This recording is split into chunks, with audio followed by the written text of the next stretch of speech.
Hi, fifth grade readers. You're joining me to finish chapter 12.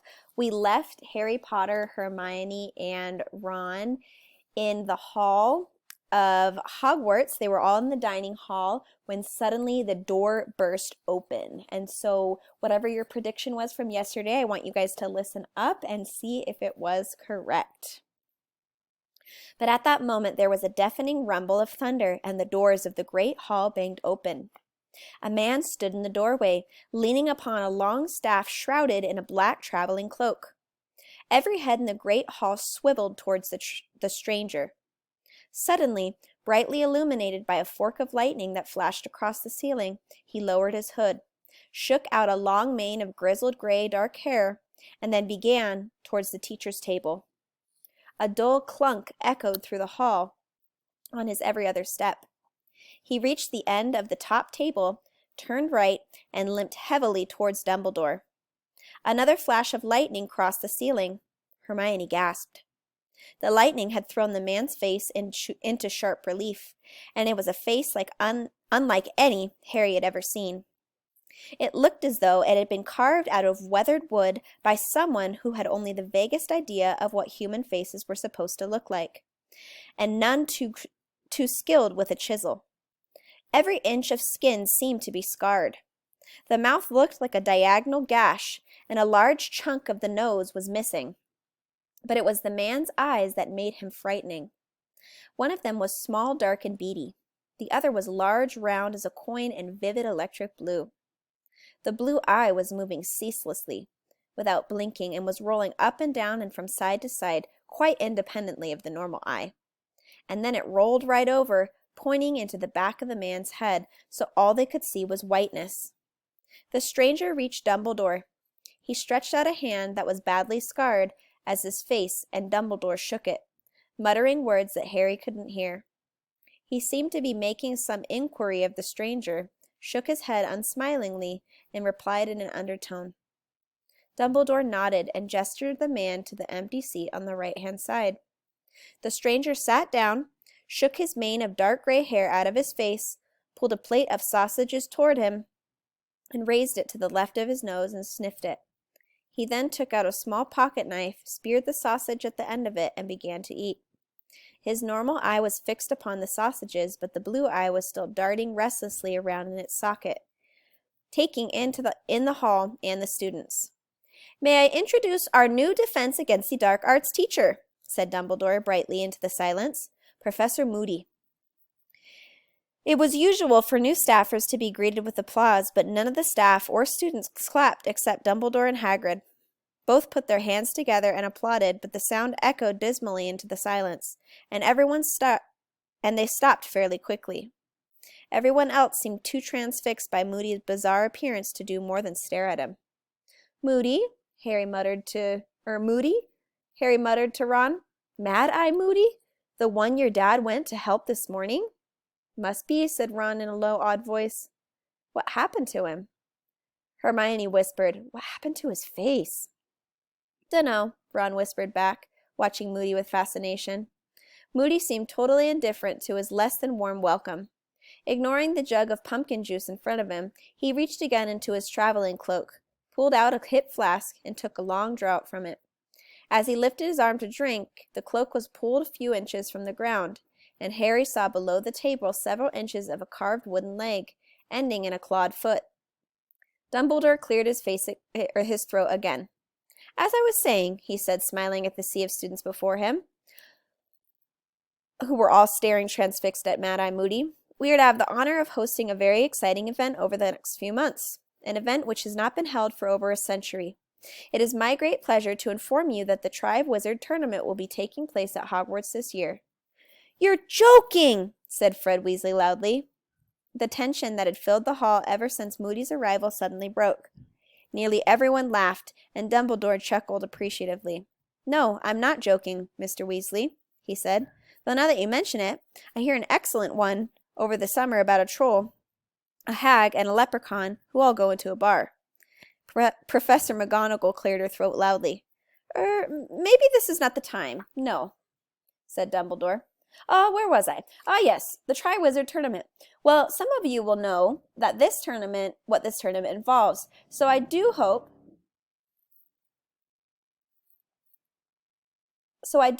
those of you who do know will forgive me for giving a short explanation and allow their attention to wander freely. The Triwizard Tournament was first established some 700 years ago as a friendly competition between the three largest European schools of wizardry, Hogwarts, Beauxbaton, and Durmstrang. A champion was selected to represent each school, and the champions competed in 3 magical tasks. The schools took it in turns to host the tournament once every 5 years, and it was generally agreed to be a most excellent way of establishing ties between young witches and wizards of different nationalities. Until, that is, the death toll mounted so high that the tournament was discontinued. Death toll? Hermione whispered, looking alarmed, but her anxiety did not seem to be shared by the majority of the students in the hall. Many of them were whispering excitedly with each other, and Harry himself was far more interested in hearing more about the tournament than worrying about deaths that had happened hundreds of years ago.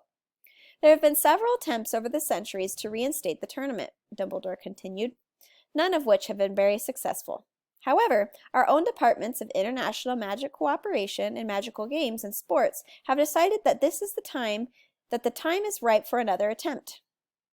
We have worked hard over the summer to ensure this time no champion will find himself or herself in mortal danger. The heads of Beauxbatons and Durmstrang will be arriving with their short list of contenders in October, and the selection of the 3 champions will take place at Halloween. An impartial judge will decide which students are most worthy to compete for the Triwizard Cup, the glory of their school, and 1,000 galleons personal prize money. I'm going for it, Fred Weasley hissed down the table, his eyes lit with enthusiasm at the prospect of such glory and riches. He was not the only person who seemed to be visualizing himself as Hogwarts champion. At every house table, Harry could see people either gazing raptly at Dumbledore or else whispering fervently to their neighbors. But then Dumbledore spoke again, and the hall quieted once more. Even though I know all of you will be to bring the Triwizard Cup to Hogwarts, he said, the heads of participating schools along with the Ministry of Magic had agreed to impose an age restriction on the contenders this year. Only students who are of age, that is to say, 17 years or older, will be allowed to put forward their names for consideration. This, Dumbledore raised his voice slightly, for several people had made strange noises of outrage at these words, and the Weasley twins were suddenly furious. It is a measure we feel is necessary given the tournament tasks will still be difficult and dangerous, whatever precautions we take, and it is highly unlikely that students below 6th and 7th year would be able to cope with them. I will personally be ensuring that no underage students hoodwink our impartial judge into making them Hogwarts champion. His light blue eyes twinkled as they flickered over Fred and George's mutinous faces. I therefore beg you not to waste your time submitting yourself if you are under 17. The delegations from Beauxbatons and Durmstrang will be arriving in October and remaining with us for the greater part of the year. I know you will extend every courtesy to our foreign guests while they are with us, and you will give your wholehearted support to the Hogwarts champion when he or she is selected. And now, it is late, and I know how important it is for you to all be alert and rested as you enter your lessons tomorrow. Bedtime, chop chop. Dumbledore sat down again and turned to talk to Mad-Eye Moody. There was a great scraping and banging as the students got to their feet and swarmed towards the double doors into the entrance hall. They can't do that, George Weasley, who had not joined the crowd moving forward toward the door, but was standing up glaring at Dumbledore. We're 17 in April. Why can't we have a shot? They're not stopping me from entering, said Fred stubbornly, also scowling at the table. The champions will get to do all sorts of stuff you'd never be allowed to do normally, and that's 1,000 galleons prize money. Yeah, said Ron, a faraway look on his face. 1,000 galleons. Come on, Hermione, said Hermione. We'll be the only ones left if you don't move. Ron, Hermione, Fred, and George set off for the entrance hall. Fred and George debating the ways in which Dumbledore might stop those who were under 17 from entering the tournament. Who's the impartial judge? Who's going to decide who the champions are? Said Harry.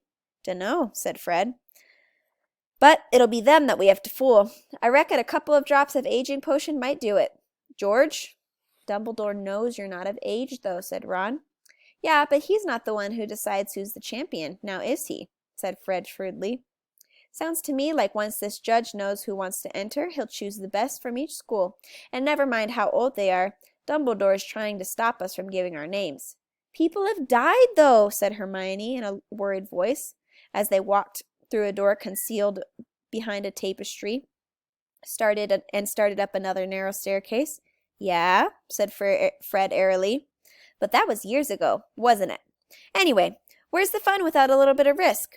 Hey, Ron, what if we find out how to get around Dumbledore? Fancy entering? What do you reckon? Ron asked Harry. Be cool to enter, wouldn't it? But I suppose they might want someone older. I don't know if we've learnt enough. I definitely haven't, came Neville's gloomy voice from behind Fred and George. I expect my grand want me to try, though. She's always going on about how I should be upholding my family honor. I'll just have to say, oops. Neville's foot had sunk right through a step halfway up the staircase. There are many of these trick stairs at Hogwarts.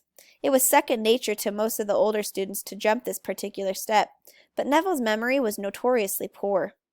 Harry and Ron seized him up under the armpits and pulled him out, while a suit of armor at the top of the staircase creaked and clanked, laughing wheezily. Oh, shut it, you, Ron said, banging its visor down as they passed. They made their way to the entrance to the Gryffindor Tower, which was concealed behind a large portrait of a fat lady in a pink silk dress. Password? She said as they approached. Balderdash, said George. A prefect downstairs told me. The portrait swung forward to reveal a hole in the wall which they climbed through. A crackling fire was warming the circular common room, which was full of squashy armchairs and tables. Hermione cast the merrily dancing flames a dark look, and Harry distinctly heard her mutter, "Slave labor," before bidding them good night and disappearing through the doorway to the girls' dormitories. Harry, Ron, and Neville climbed up the last spiral staircase until they reached their own dormitory, which was situated at the top of the tower. 5 four-post beds with crimson hangings stood against the walls, each with its own owner's trunk at the foot of the bed. Dean and Seamus were already getting into bed. Seamus had pinned his Ireland rosette on his headboard, and Dean had picked up a poster of Victor Crumb over his bedside table. His old poster of West Ham football team was pinned right next to it. Mental, Ron sighed, shaking his head at the completely stationary soccer players. Harry, Ron, and Neville got into their pajamas and into bed. Someone, a house elf no doubt, had placed warming pans between their sheets. It was extremely comfortable, lying there in the bed, listening to the storm raging outside. I might go in for it, you know, Ron said sleepily through the darkness. If Fred and George find out how to get in the tournament, you know? Suppose not, said Harry, rolling over into bed, and a series of dazzling new pictures formed in his mind's eye. He had hoodwinked the impartial judge into believing he was 17. He had become Hogwarts champion. He was standing in the grounds, his arms raised in triumph in front of the whole school, all of whom were applauding and screaming. He had just won the Triwizard Cup.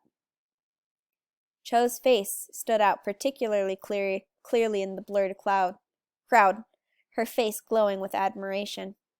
Harry grinned into his pillow, exceptionally glad that Ron couldn't see what he could. Okay, and I know it's a little bit early, but we finished chapter 12. We're going to stop there before the weekend. On Monday, I will resume reading chapter 13 called Mad-Eye Moody, and we will get an insight into who he is and what he's going to do at Hogwarts. Have a wonderful weekend, guys. See you later.